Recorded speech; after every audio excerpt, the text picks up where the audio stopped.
So you were saying, Mike, about I was talking about the yeah. So you wanting a crash house in New York City is a pretty expensive proposition, but I had debated it a while ago. I think it was after the Series C. We started opening up to hiring executives remotely, and we had a couple people from the Bay Area who were traveling down pretty regularly. So I was like, should we just buy a house in our neighborhood here? And back then, believe it or not, the homes in our neighborhood were only like 800 grand. wow, Now it's like 1.2, I believe.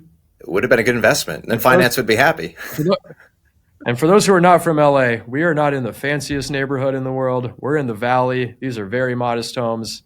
It's very expensive to live in Los Angeles. So are the hotel rooms, though. Maybe we should still buy a house. I don't know. That's what I was saying. It was like, how much is probably spent at that Marriott that's on Ventura? That I lived there for like a month. I feel like. A lot. Yeah. But then the other factor to be considered is apparently there are then HR and legal implications that go Ah, into this. So what happens if someone slips and hits their head on something in the house, and then it's workers' compensation, all this kind of stuff. So it was immediately met with extreme complexity from our legal and compliance team and HR organizations, which is generally the standard move. All that said, I might just still do it because yeah, our hotel bills are certainly not going down that's in true. Los Angeles. I'll tell you that. That's for certain. But no, I'm very bullish on the New York office, and the camaraderie there is awesome. So it's been really cool getting to hang out with those folks. And I heard they had a great time with you. You closed out the bar while you were there with Josh.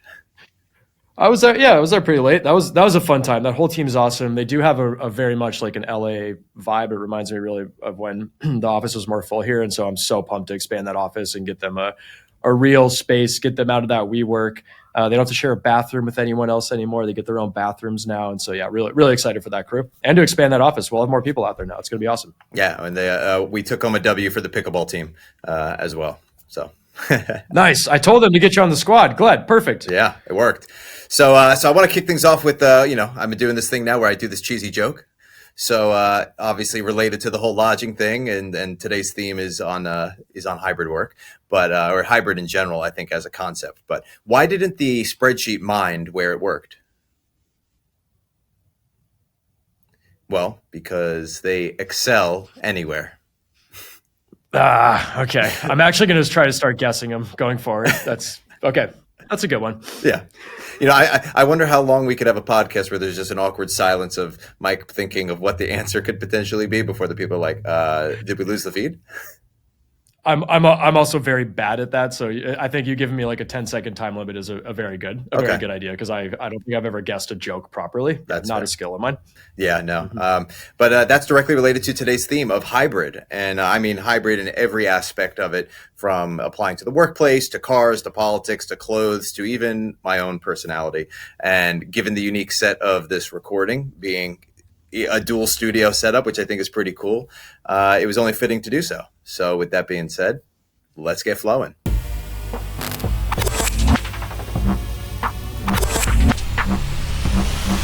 are now entering Fintech Flo.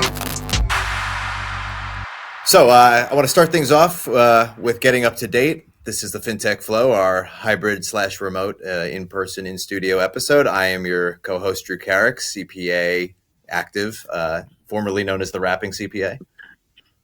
There you go. Mike Whitmire, co-founder, CEO of FloQast, active CPA, formerly known as the inactive CPA. I feel like I'm telling my journey a little bit on each podcast here, from active to inactive to suspended, back to active. Yeah. To future inactive.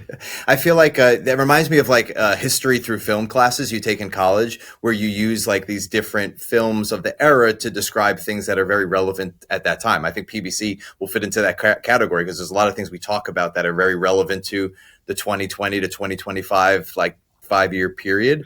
And looking back at it in 15 years from now, you'd be like, oh, wow, those are things that were happening at that time. It's a period piece. It will be a period piece. Maybe we should do a little mini documentary on my drama of becoming active again as a CPA. I'd be curious as to what the audience for it is, but I would love to do it. I mean, hey, you want to know what it's like to be suspended? I got the story. I'll tell you all about it. I think it's awesome. So getting everybody up to date with things that are going on here. A couple just different news articles that I picked up from the fintech world, and one of those things is Nuvi, the Canadian payments fintech company, has gone private in a $6.3 billion sale to Advent International, and this move marks a significant shift for Nuvi, which aims to capitalize on substantial opportunities that this new partnership will provide to accelerate customer revenue and drive innovation.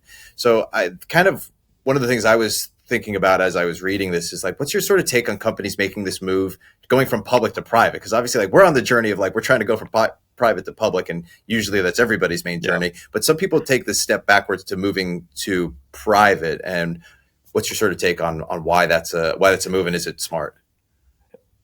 I think that all depends on who is taking them private. So in this one, Advent International seems like a strategic acquirer of the bank. And so, or of the fintech company, sorry. So acquiring them, taking them private, and then doing the substantial investment in product and maybe a new business model with the partnership angle. That makes a lot of sense for a company where like they're doing well, they're excited about what they're going to do, but it might be a risky story to tell as a publicly traded company. Analysts in the street don't love big bets being placed when you have something that's working. And so in that example, it could just be better to like be a private company when you're investing in things. Then the other less fortunate example, which we talk a lot here about FloQast and how to avoid that, is the private equity takeout. And that's generally because a private equity firm is able to go out and look at a company and just be like, hey, there's a lot of room for operational improvement within that company. We'll buy it, clean it up, either combine it with other software companies or just clean it up and then grow it more and take it public again. So I think it can be a good thing. It can be a really bad thing. Just depends on your business, really. Yeah, I do think it enables at least like the agility factor, right? Because you don't have as many regulations to have to follow, and not as many people who are stakeholders that you have to now report to, and everybody's got a different motive and what their motivation is. And so I think the agility helps there. And, I also think sometimes this is kind of overlooked. Everybody just thinks bigger, bigger, bigger, and bigger is always better. But sometimes the right size is, well, the right size. It's figuring out like what's optimal for you, economies of scale. And I think we see that with a lot of companies now that are getting to this point where they're like, well, how do we keep growing? And it's like, I don't know, you're already massive. The next thing is to try to take over the world. But that's why you're seeing, I think, the government dropping a lot of these, monopoly-esque things where there's the antitrust stuff that's kind of coming into place. All these partnerships are being stopped because it's like, look, if you keep combining, eventually it's just going to be one airline or whatever. Like in Idiocracy, eventually Carl's Jr. is going to own everything. Yeah, that's where we're going to be. Great film for those who haven't watched it. Idiocracy, I highly recommend it. That's a good point. I kind of along those lines. You look at a lot of SaaS companies, and they're getting so big, and yeah, they have we got to keep growing. But like you look at Salesforce and Workday, and they're in the Salesforce has, I don't know, a lot of billions of revenue that they have, but they keep investing in growth and product and all that good stuff. I'm wondering at what point do these SaaS companies actually turn around and start paying a dividend to shareholders, right? Because the promise of SaaS is ultimately a ton of cash flow, but it seems like we haven't seen a SaaS company that actually has fully acknowledged maybe there isn't more room for growth. Maybe we're a great business, and maybe we should start paying dividends out to our shareholders in the way that like the Verizons and the AT&Ts of the world. It's like, okay, we've laid cable everywhere. It's a cash cow now. Let's just pay out our shareholders a really, really healthy dividend. Like, does SaaS get to that point at some point in the future, or when does it happen? I don't know. Yeah, I think that. But investors hate dividends because it's basically, as a management team, you're throwing in the towel, saying you can't grow anymore. Wow. Like, here we are. It is what it is. Let's enjoy our cash. Is that the view of Apple? Do you think that's the Apple view? That is the view of every investor. I had a call with our investor insight about this, and they were nice enough to put me in touch with the capital markets team they have over there. So they do a lot of the analysis of public companies. And I was running this theory by them. I'm like, at what point are SaaS companies going to actually execute on the promise of the cash flow positive business and start paying a dividend? And they were like, yeah, a lot of them can. But I'll tell you, from our perspective, we would not view that as a good thing, because it is you admitting that you can't grow or innovate anymore. There's no more TAM left. And so that's effectively like the end of your story. And as someone running the company or investing in the company, it becomes a lot less compelling compelling story in business and not a good thing. So I thought that was really interesting because, when you go to business school and we're learning about this stuff, like dividends are never positioned as a bad thing to be doing as a business. It's like, in fact, Drew, I don't know if it was taught to you this way in college. It was to me, it was like your dividend yield is actually a good way of like setting a floor on your stock price and helps you drive growth. And in fact, like, never mind, I won't. Yeah. So someday we should talk about how I won our business class competition award through an aggressive loophole with dividends. But that was always positioned as a positive thing. And then you talk to the people deploying capital today, and they like hate dividends. It's really interesting. I think what it's going to come down to is we have to get used to this. I'm going to use the phrase new normal of like SaaS companies being like the dictators of the market now. I mean, when you think about like the Magnificent Seven and that whole thing, just like tech companies in general, because I think all of the old stuff that we learned during our MBA was based on like your blue chip stock. It was like the dream of building up the Walmarts or the investments in the Dow Jones, that you're thinking about your old oil companies, steel companies, commodities and stuff like that. So I think there is like we have to sort of shift the mindset to how we view these things. It's not a McDonald's dictated world anymore. Well, I mean, if you're chasing growth, right, not like real true dividend ROI stuff, then you're effectively always chasing a growth story, and you just don't want to be the one holding the bag. Yeah.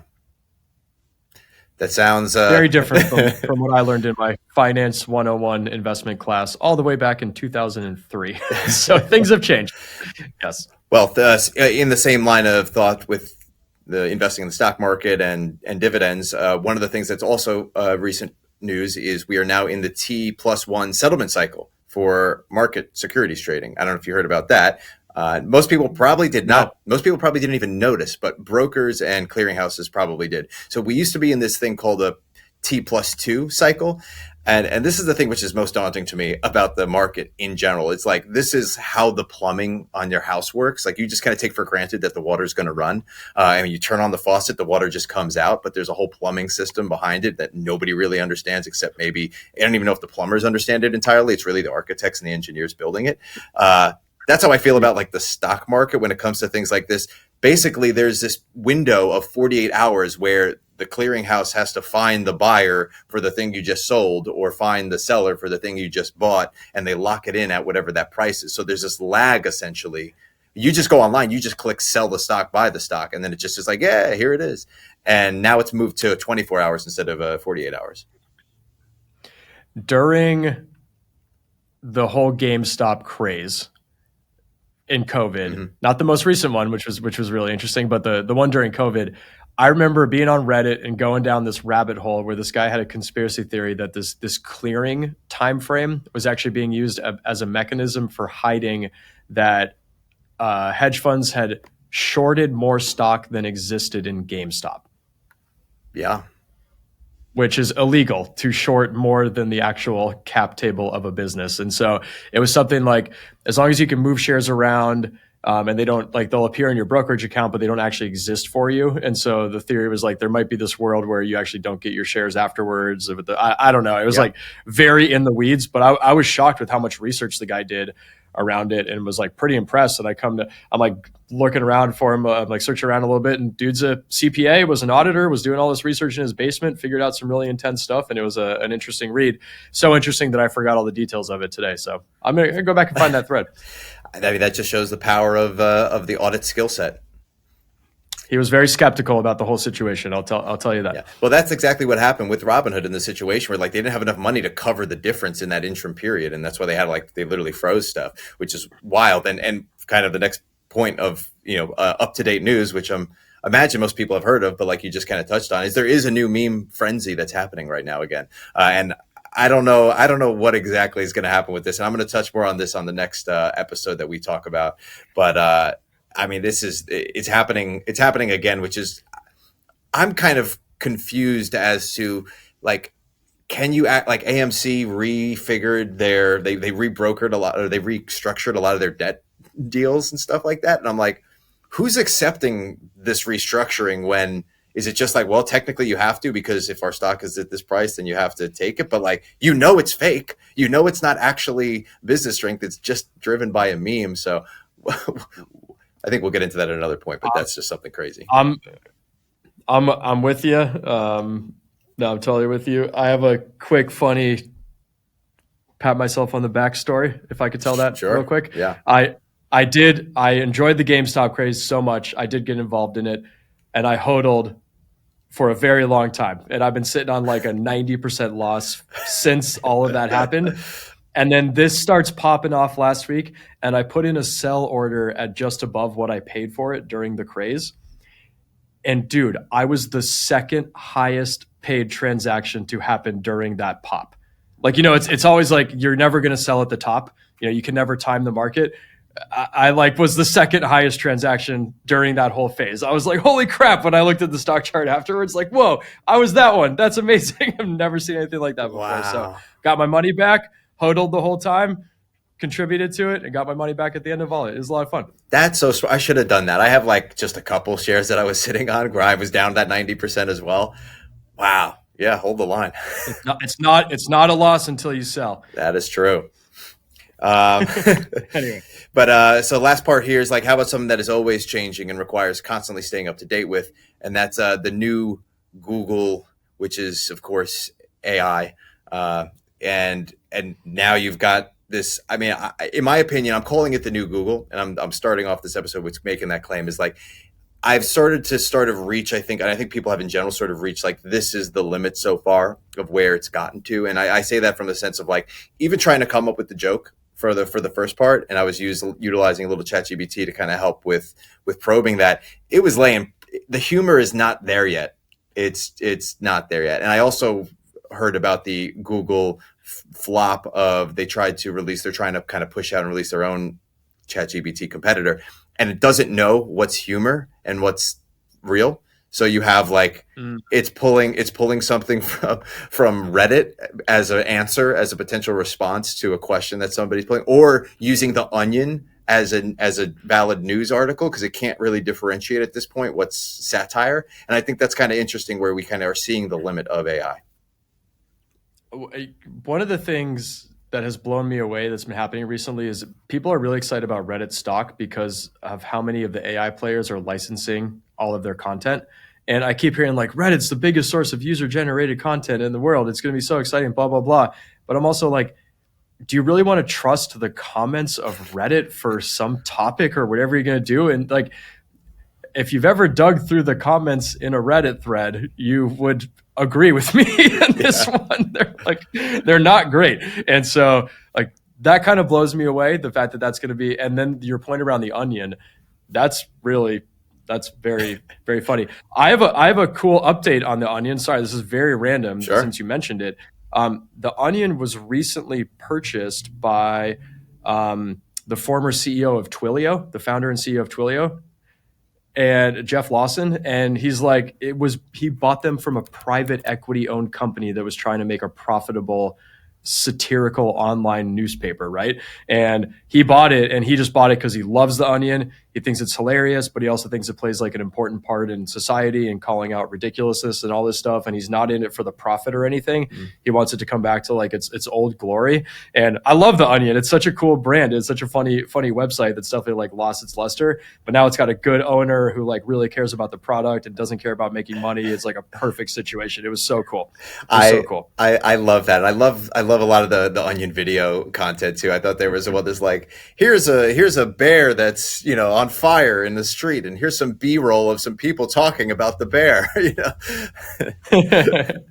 So it's the best. So it's the best.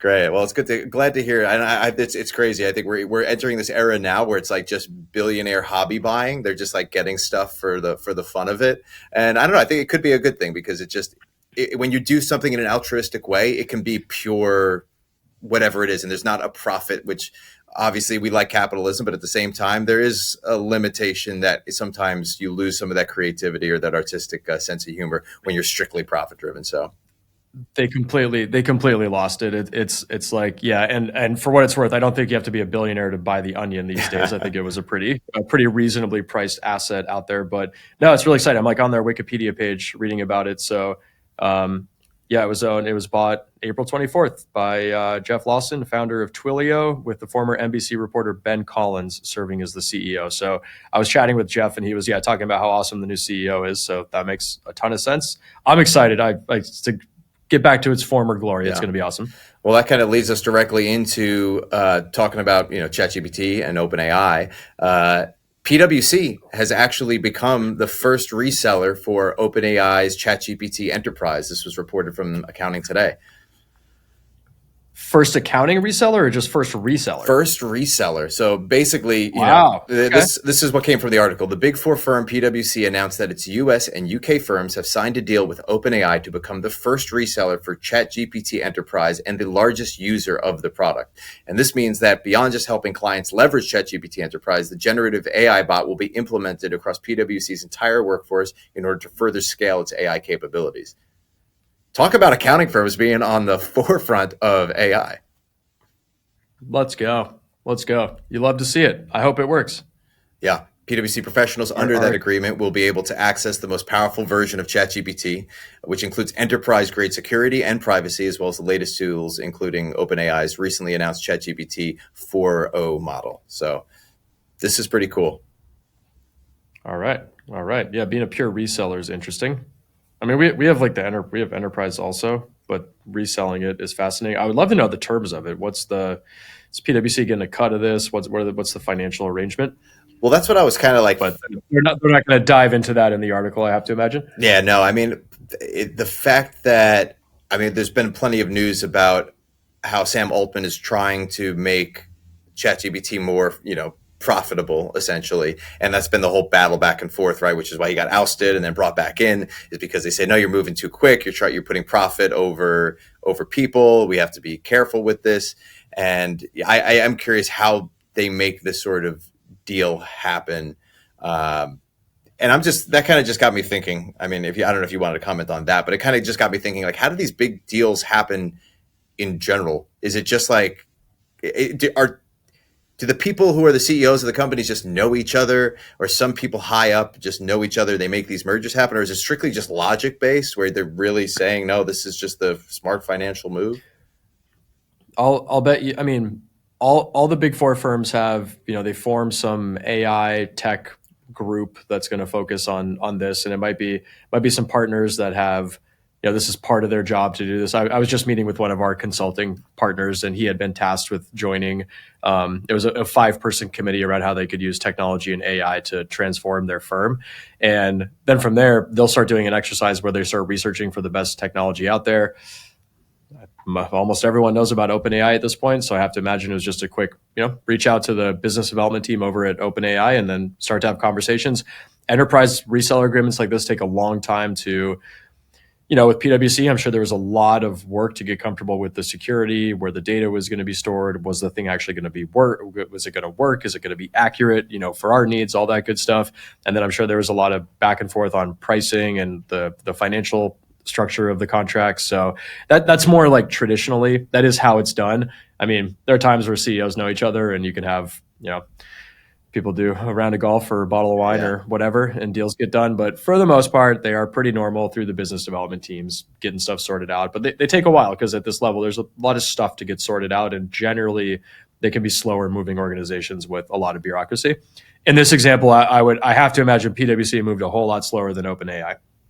Yeah, because I'm just thinking of even like the business development teams doing the outreach. Like, are those your, like, your associates on that team who are like chatting with each other and like they're vetting through? Because there's this whole notion going on right now of the who hires, which is just, in a sea of 1,000 resumes, what's going to make yours stand out? And it's not, nobody even has time to go through them. It's like, oh, well, if you have a picture on the front, maybe that'll stand out. Like, no, it's really like, I have a friend who works there and they refer, hey, this application, like, pull this one out and like, let's put a closer eye on this. Otherwise you're kind of lost in the sea. And I feel like that's how there's got to be a certain level of relationship and authorization at the company to kind of extract and pull this out. Because I'm wondering if these people actually see and know strategically, here's how our massive company, if I worked at PwC, I could be like, oh, there's got to be an opportunity to work with OpenAI, but like, I don't know what it is. Like, I'm trying to comprehend what's the money making angle here. And I don't know, somebody low level going to know that. No, probably not. I think you're right. And in this example, it's such an obvious, mutually beneficial partnership. They're both really big companies. They have big brands. They're well known at this point, and it's going to benefit both of them. OpenAI is going to make more money. PwC is going to make more money and save money at the same time as well. So this is one where it's kind of like a no-brainer. A tougher partnership. I'll give you an example. Like for FloQast, getting partnered with NetSuite early on was really tough because we were 6 people, and NetSuite was massive. And what did they stand to gain from partnering with us versus what do we have to gain, which is a whole lot. So that's where, yeah, man, I got to put in more work. I got to get up, convince the right people to like partner with us, put some effort into helping us out and everything. And so there was that like imbalance of benefit from the partnership with FloQast and NetSuite, and that is the case with a lot of companies. There's generally like a pretty extreme imbalance in who's going to benefit from it. This one, I feel like they probably had a nice little win-win partnership. Yeah. I mean, so is there a certain strategy that, I mean, I feel like for a lot of these bigger companies that are in the seat of higher leverage in those partnership conversations, they can kind of kick the can down the road, and it's like an afterthought. It's like, oh, I'm going to take that meeting like Friday at 4 type of thing. Like, oh, I got a little window. We'll circle back then. It's not like your top of the week. Like, this is really important to get back to this like no-name person. Yeah. All depends. I mean, like I said, in this one, it's more about the companies, and then because it's OpenAI, a PwC partner who's tasked with looking at AI isn't going to be like, oh, I'll let my associate take that first call and we'll see if it's worth my time. Like they know damn well what OpenAI is, and they're gonna take the call and get involved in that one up front. If it was some little startup that no one had ever heard of, maybe it's like, oh, vet them out, see if their stuff actually works. Is it just smoke and mirrors, or is it a real product? And then we can go from there. But yeah, let me know how it goes. So that's where I go back to. I think the brand of the company dictates how much work is going to go into getting any given partnership done. Sure. No, absolutely. Yeah. So it kind of gives a good segue into this piece from the Wall Street Journal, which is related to AI, which is the people who actually make the chips that make AI possible. And so as sales boom, NVIDIA faces new competition and a shifting AI market. And I thought this is interesting because there's lots of money that's been dumped into investing in AI by investors all over the place. But now people are kind of starting to stop and figure out like what exactly is the return. Kind of your point with the whole dividends thing from earlier. It's like, all right, when is the money going to come back around? Because so much has been dumped at AI. And I think there's going to be a lot of people left holding the bag where they just all jumped on that AI train. But what I thought was kind of interesting is the reason why NVIDIA, which has just obviously been having huge quarters and expanding at an insane rate, their pivot point now is kind of in the area of, well, this is to get AI up and going and started, but there's the next phase, which is, NVIDIA's chips are important in the developmental stage, but not necessarily necessary in the inference stage once that's reached, which is considered the deployment stage. So once it's out there, you don't need as massive computing chip power. So they could be facing a cap on how much electricity is available, and companies are also on the other end trying to find ways to be more efficient with their electricity and with not needing as much computing power. It's wild that we're talking about AI and like electricity being an issue. Right? Yeah. What a world. What a time to be alive. But this says new competition. So they're saying the real competition is more companies becoming more efficient with their AI technology. Because I don't see who's coming on the scene like building new chips that's really going to compete aggressively with NVIDIA. Yeah, it seems like it's more hyper focused because NVIDIA's chips are kind of like very broad. It's just like massive amounts of electricity, massive amounts of computing power to do literally everything. But I think as companies start to refine how they're going to use AI, you can sort of, I don't even know, like this is, again, part of the plumbing.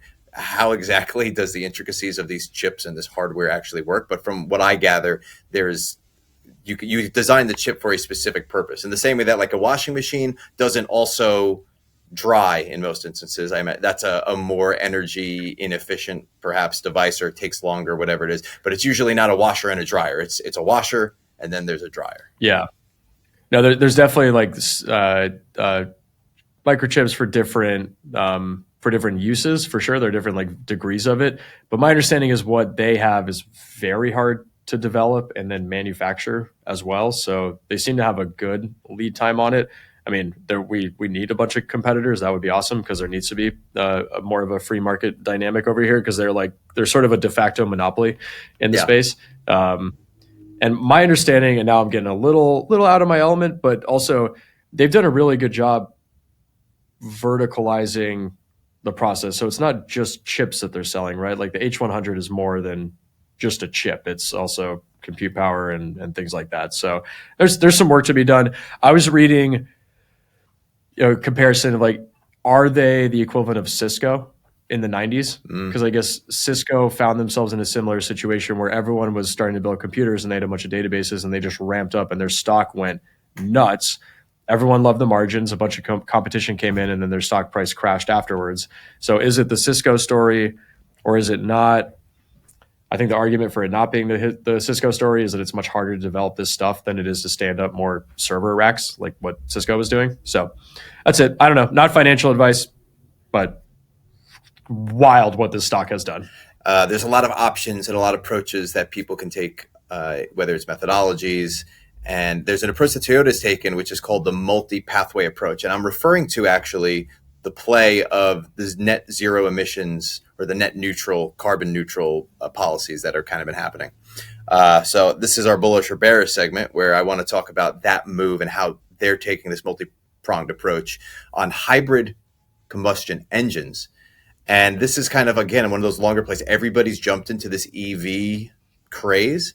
And they're kind of saying, hey, there's a lot of ways that we can get to net zero carbon emissions. We don't necessarily have to be like EV's the only way, which I thought was like kind of interesting because we've always kind of viewed that as the main method. So, over the winter, just for some context for people, over the winter, the CEO of Toyota said that CO2 is the enemy, and this aligns with the policies from the US to reduce carbon emissions, and Europe is already moving forward with regulations and policies to achieve their climate neutral by 2050 goals. So where that effort should be focused is not strictly on taking a one-pronged approach, but be goal-oriented and not caught up on a single solution approach. What's your first reaction to kind of hearing that? This is a great excuse because they can't compete with Tesla. Elon is my reaction to it. I mean, Elon has come out fire and being like, this is absolute nonsense. As recently as November 6, 2023, Toyota seeks to compete with Tesla through powerful new EV technology. It said it plans to sell 3.5 fully electric cars every day. What happened since November 6? Elon dropped the price of the Model 3, started undercutting everyone. Other companies have had to shelve their EV departments, and I think Toyota was probably included because Tesla just has far too much of a head start. So how do you get away with that?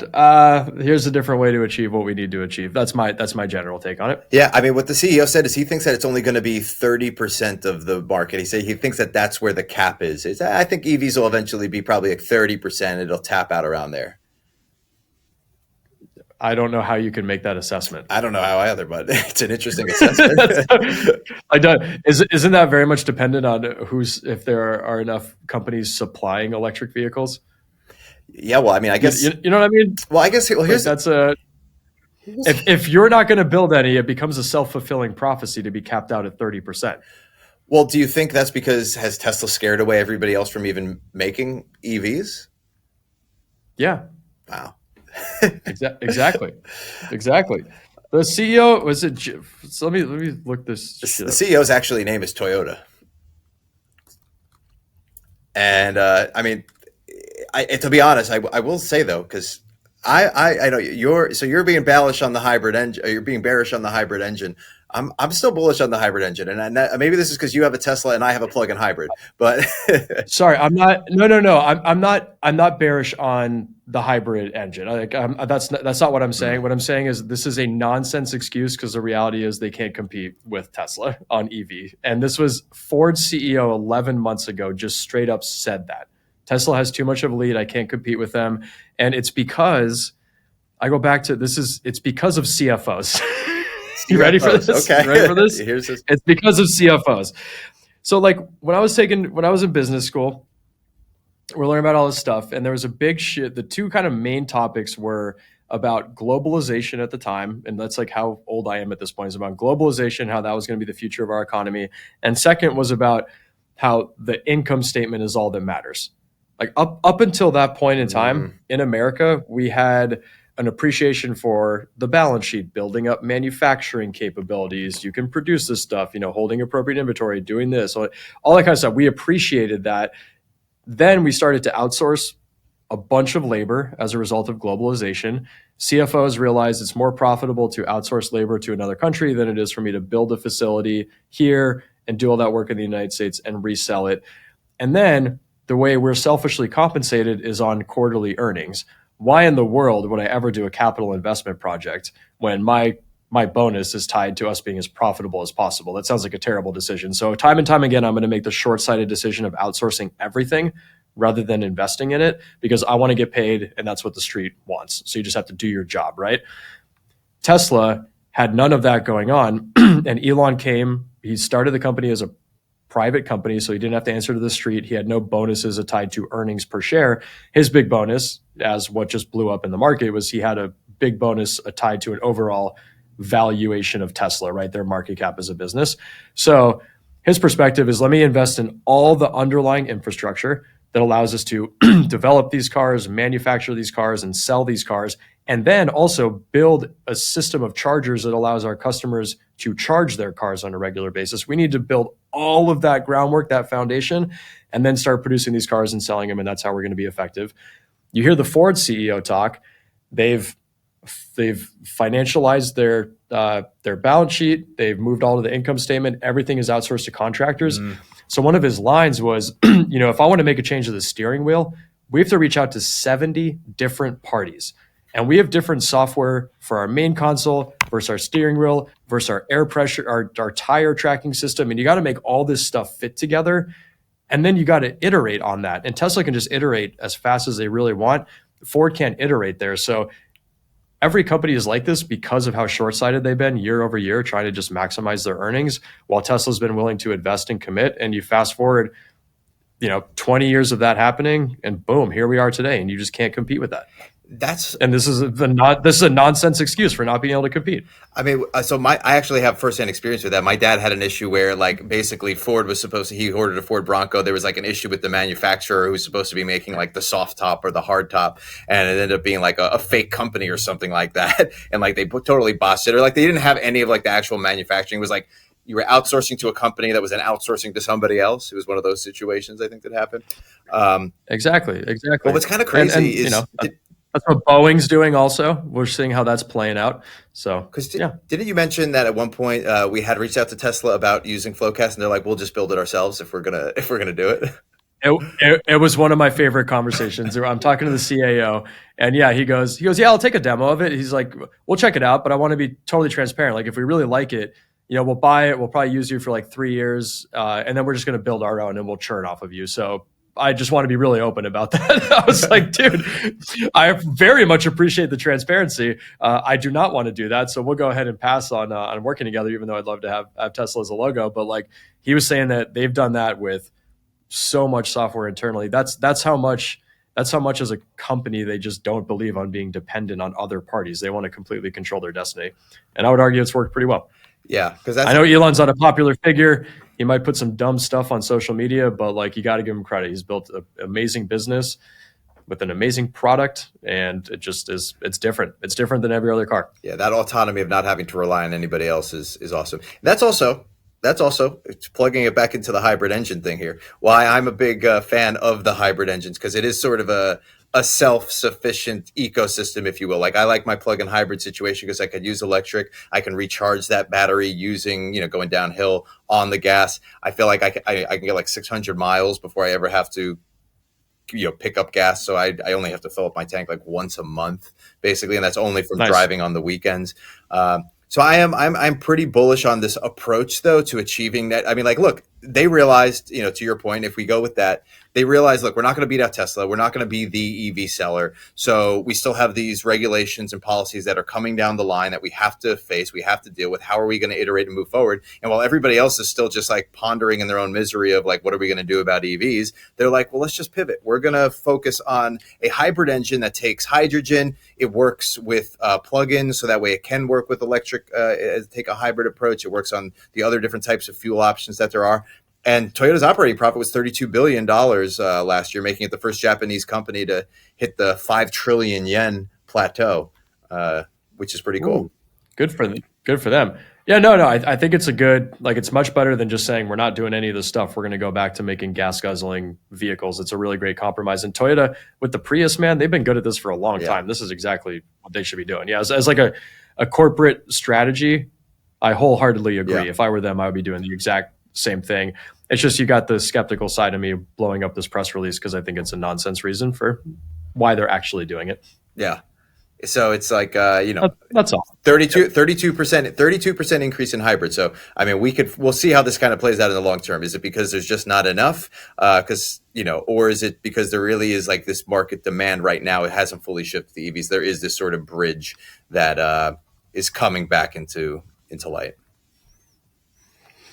So, yeah, we'll see. It's good. It's good stuff on the net positive. Less CO2 is good. So talking business philosophy, which is along those lines, talking about different business ideology approaches and leadership methodologies. I want to get into that section, which is this chart, which is interesting from the Better Up survey. It did 100,000 respondents. And this chart that we're looking at here is the share of people who say that they get to know their coworkers on a personal level has taken a hit. And this is related directly to a different type of hybrid, but it actually has to do with, of course, the remote versus in-person versus hybrid discussion. And look, this is not shocking news by any means. It's not like we're like, oh my gosh, I'm so shocked that people are not getting to know their coworkers on a personal level. It's because they're more digitally linked, less personally connected. That makes sense. People are feeling lonelier. But I think what's kind of interesting is it starts to open up this conversation of the two offices. And I'm going to get into that in this sort of section here. But there's this whole, compensation and health benefits are predominantly the largest factors in employees liking their company and staying there. But the tiebreaker in almost all instances is the relationship with coworkers. So we've talked about this again. We've talked about this before, but there's that disconnect driving staff turnover and worker absences, making it more of a business issue for employers. Yeah, this is what happens when you go remote. That's it. It's a nice, significant drop from 2019 to 2020, more aggressive into 21 and 22. I have to imagine that's in part people changing jobs, and when you join a company remotely, you don't know people. It's that much more extreme, the number of people you don't know. And then as time progresses, more people going back in the office. You see it going up and to the right a little bit. And I'll tell you, it is great having an in-office culture. Like that New York office is awesome to be a part of. It's so fun in LA when we have people in here on Tuesdays and Wednesdays. Conversely, I'm in here on a Thursday today, and it's pretty dead over in that office. It's just a bummer. So I'm a big fan of it. I love that we're seeing more people in the building. And I mean, so I don't know if you remember, Simon Sinek Yes. was the keynote for one of our conferences, and he made this really interesting point around how there's been just kind of societally like a loss of a lot of institutions, namely around religion, and how for a lot of people, religion was their main community. And as we become less religious as a society, people have turned to their businesses and their employers and their coworkers to be more of their community. Mm. And when you go remote, you're taking all that away. And so where's the and that's driving a lot of the feelings of like angst and loneliness. And I think people might not realize, you might not know that, right? Because it's kind of easy to sit on the side and be like, oh, driving to work's a pain. I'm going to save an hour a day if I don't have to drive, and then efficiency, blah, blah, blah, all that kind of stuff.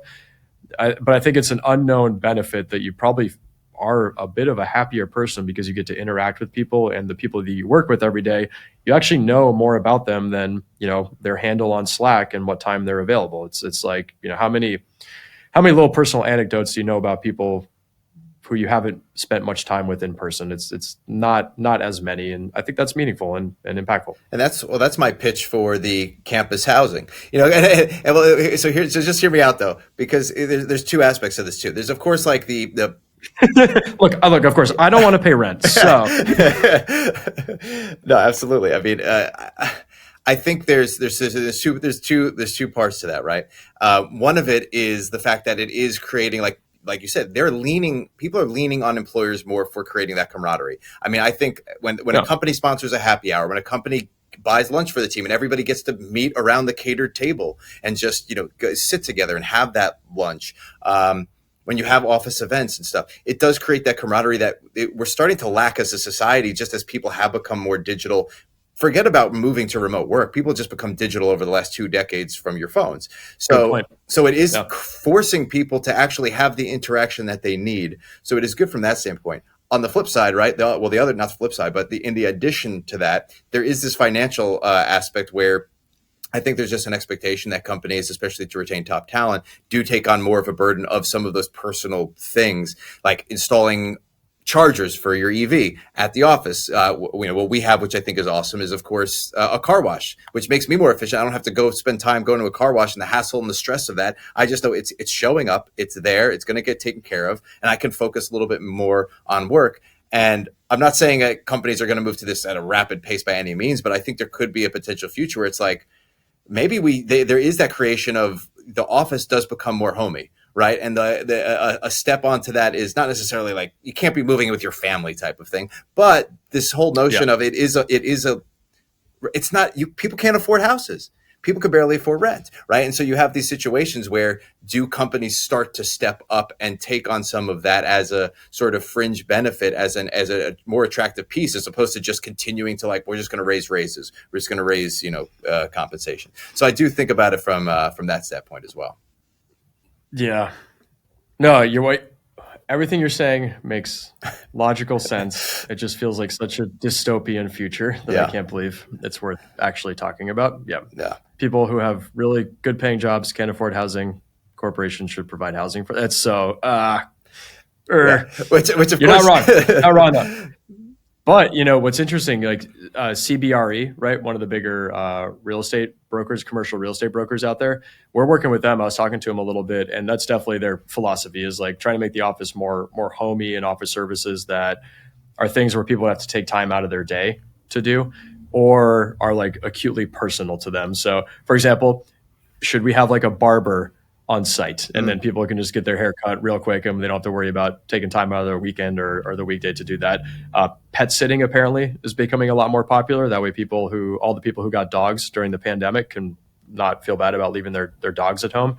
So they're definitely ideas, and you have the commercial real estate companies who are very motivated to figure out a way to get people back in the office, are figuring out like these little tricks for getting people to come back in, which I think some of them are really clever. I think, I mean, as somebody who firsthand experiences being a full-time in-person person and being a full-time remote person for certain stints, the stress level and overwhelm that I get when I am completely remote, I become like almost dysfunctional. I mean, like I'm a bottleneck on so many things right now. Because there's so many personal things that you have to take care of. Like I like to have I have food in the fridge. Right. I know that when we come in for production, there's just going to be lunch there. Like I don't have to think about that. And the fact that it could just I can come in, be my best self, my full self at work, go home, go to bed, come back is just a totally different world than having to think about all those other things. So I do think that that's a really good point. So selfishly, I just want to start offering laundry service as well. Yeah. Jeez. I mean, that would be nice. Also, here's the other part too. And I'll just tack this last piece on. And I experienced this, whether it's at the LA office or even in. I was trying to segue you into the next slide with laundry. Oh, that was. I thought you don't look at these decks. The next one's great. I actually sent this article to my wife. Oh, really? So we'll segue right into that. But one of the things exactly is if I could live in a shoebox, which is just a bed, maybe the rent's a lot cheaper. Maybe we can convert a lot of these corporate commercial buildings into just kind of shoebox Murphy bed type apartments. If you can shower at work, if you can eat at work, if you can do your laundry at work, then suddenly you don't need to spend as much on rent because you can get the smaller space because you have your space. Anyway, Yeah. into the Yeah. laundry. Creative solutions. So it does create this issue for not just the employees who are remote who feel disconnected, but the people who are in the office, like you're saying in your instance. You're at the office right now. There's not anybody there. It still feels lonely, even though you are physically there in person because you're not around the other people you're in person. One of the things that is nice is getting to wear Shout out to the studios team for being here. Amber and Ashley are. It was nice seeing Chris, co-founder, is in the building. So there are some people here. Heck yeah. Sorry to cut you off. No, you're good. No, give the shout outs to the people. They deserve it. And one of the things that is convenient, of course, about it is being able to wear something comfortable, but you still want to look fashionable. And so from the Wall Street Journal, you might not like it, but sweatpant jeans are sweeping America. You said you sent this to your wife? Yeah, I did. She has an extensive sweatpants collection. So I was like, all right, here we go. Back to laundry. I do laundry at home. There was one time I did a load of laundry. She had 10 pairs of sweatpants across 2 loads of laundry. I was like, what's happening right now? What? So these are right in her lane. Oh yeah. I mean, I think, is this because you're a jean person? She's a sweatpant person, so this is kind of like the nice crossover. I mean, I always see you wearing jeans. I never see you wearing sweatpants. Some people wear, whatever to the office, but yeah, I'm not a sweatpants in public kind of guy. Sure. But I do like jeans. Trying to transition to some working in some chinos as well. But no, Allison, she's a jeans or sweatpants all the time, but very liberal about her sweatpant usage out in public. Sure. So we are different there. We're different there. Like, I don't like wearing. Where do you wear on a plane? On a plane, I'll wear joggers. Joggers. Okay, that's a good, I guess, compromise. I like can't bring myself to wear sweatpants on a plane, even though there are a lot of people doing that, and it does seem very comfortable. I just can't do it. Depends on how. I feel weird going through TSA. Depends how early the flight is and how long the flight is. On my red eye to New York a couple weeks ago was the first time I did wear sweatpants on a plane as I fell asleep. It was great. Yeah. So I think that's what it comes down to. But I think we're living in this hybrid era. I can't hone in enough on, I think, how hybrid is the approach to just like everything across the board. Like, you have to take dual approaches to things. And like, this is fashion and functionality. I mean, this is comfort, but it works and is trending. I'm about it. And whenever I have a piece that can surface, like I can wear it to work and I can wear it out, that's a great piece of clothing. It's one less piece I have to have. I mean, in the pictures, at least, they look like jeans. You would not guess these are sweatpants. So yeah. If it works, yeah, this is the future. Here we go. Everybody's shocked. I recommend everyone should watch Idiocracy. It's really great. There's a lot of plugs to Idiocracy. If there's a Croc slide coming up, where I'm going to plug it once again. But all right, we'll move on from the fashion and into the final part of my hybrid question, which is, everybody who's a professional skeptic is saying, well, is hybrid work a trap? And I heard about this on a podcast per my last email, where they were talking about this concept of the 2 offices. And it was a kind of really good point, because the reason they say it's like a trap is because it creates this possibility of like inequality, since there's like a natural, of course, proximity bias that wouldn't be possible if everyone was either in person or remote. And it also creates an added complexity of operations. So you think about like the writer's room dynamic, and so much control and order I felt was lost because you have half the people on a lag on a Zoom. The other people are kind of talking over each other. You're not hearing the people on the Zoom call. So there is this sort of, it does become an issue from the dynamics of stuff. So this interesting topic to me, because this is one where I feel like this is just the reality of life and business. And this is a good reason to show up on site to your job.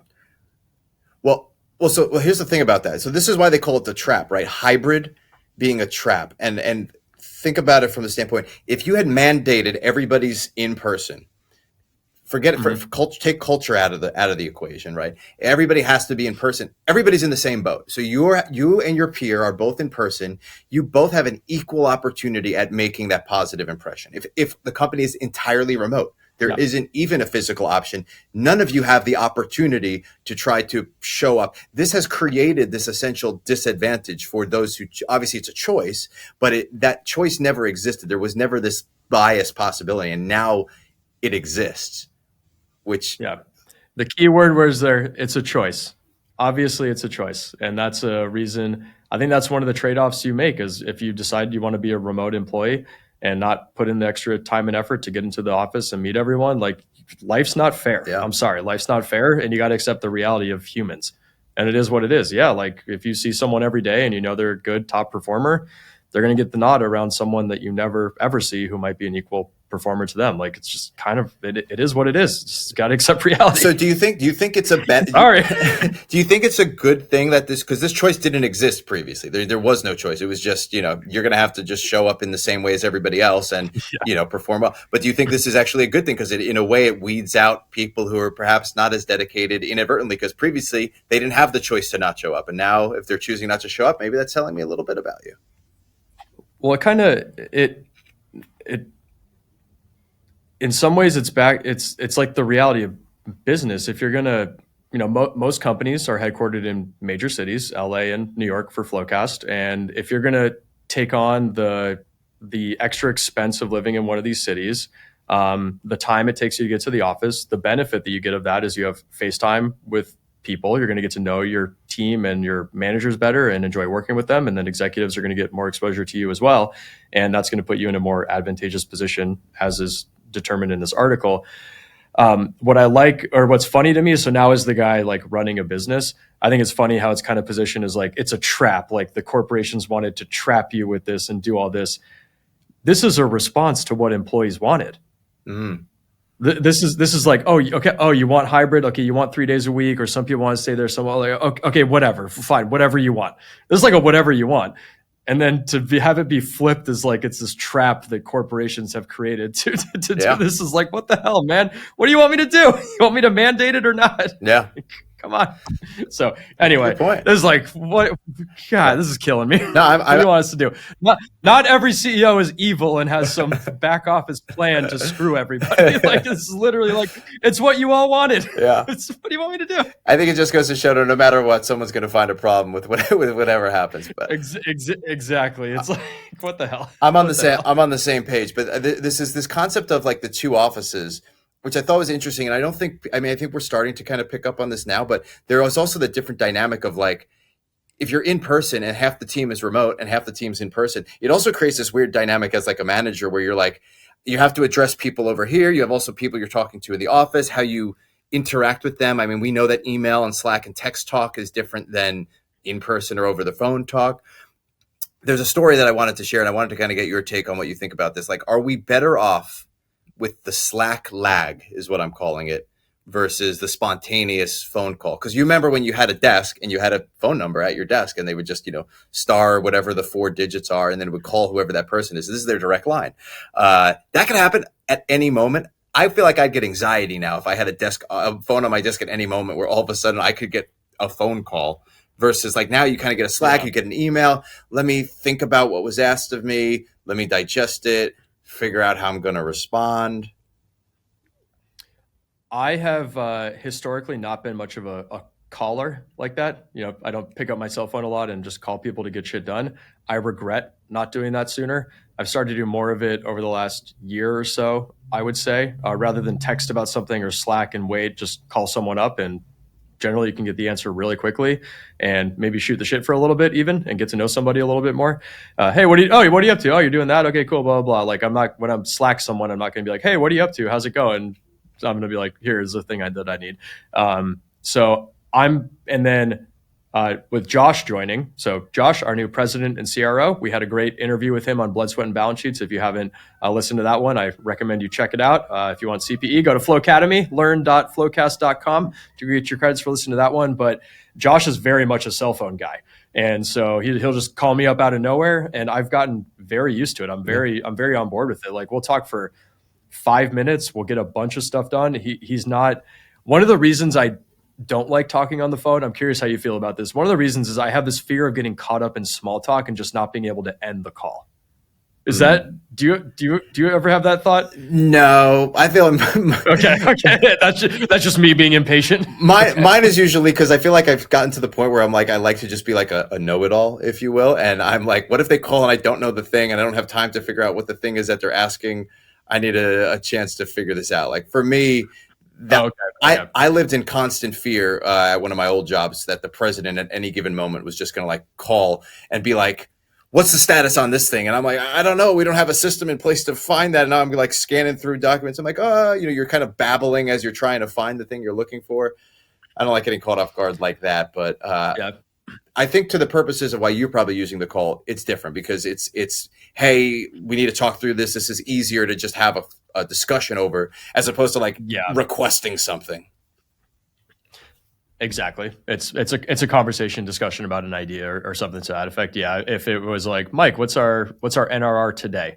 That'd be a very different thing. And I'm in agreement with you. Yeah. I would not want to be getting like questions that have a right or a wrong answer and need to be done immediately. Yeah. That's a better use of Slack. That's a good point. Yeah. So that's probably the real answer is whether you're on Slack or phone is what is the topic of the conversation. And then you can determine which avenue is better. Yeah. Well, as a final piece, a way to lighten things up, of course, as we kind of wrap things up with the nice little happy section of Make Meme Lol, which for those who don't know is laughing out loud. So I've got a meme here, which is from Official Work Memes. When you go back to work after a few days off and realize you've completely forgotten how to do even the most basic tasks. And you're just nervous. And I think this is something to keep in mind this summer as everybody finds themselves taking vacations. That's how I feel. That's why I don't take days off, because as soon as I slow down, it's like, oh, I got to get back going again. Yeah, I've legitimately don't know about this. I guess I take that back. The one, if I'm on vacation, I might not be opening my laptop that much. Mostly on my phone doing Slack. I can get so much stuff done just from my phone. Don't need my laptop open. Sometimes I'll forget. Oh yeah, I got to log into the Okta thing. What was my password? How does that work again? Then maybe the tiles move around on you, and you're like, how do I get to that thing again? Like, where's that looker dashboard? Blah blah blah. It's a little. I think that's maybe the most extreme version that I've experienced. But now, to your point in the comment here, obviously the CEO, there are really no days off. Yeah, so yeah, little different for me. Yeah, so I mean, like, how did your mind shift sort of, or like, was there a moment, or were you always like this, where your minds, or did you have a mindset shift at some point where it's like, well, now I'm an owner. Every entrepreneur knows like they have to be all in on the business all the time. That's just how it is. Did you always have that mindset, or was it like, no, now I'm officially vouching for myself? Like, if I don't work, dollars don't come in. It's not somebody else paying me anymore. It's literally on me. Did you have a shift, or were you always like that? There's no like, it's what I want to be doing. Yeah. It's like that. That's it. It's genuinely, I enjoy this so much. I want to keep doing it. I want to do it a lot. And yeah, FloQast is my baby and I love it. And there's no way I could stop. Yeah. But so I guess like when you were at a previous job though, did you have a turn off button where you're like, up, it's off? Yeah, when the work was done, when what needed to be done was done. So Mike, that wasn't necessarily. We all know the work's never done. We all know the work's never done. Yeah, the work's never done. No, I would try to set milestones for myself, or like goals to get through before I would take off for the day. So that was always really helpful for me. Like if I was, I'm curious of what your tactics were around here, but one of my favorites is if I was doing something that involved like a lot of reconciling is the easiest example. If you're reconciling, let's say a couple thousand transactions and you're kind of going back and forth and you're trying to figure stuff out, blah, blah, blah.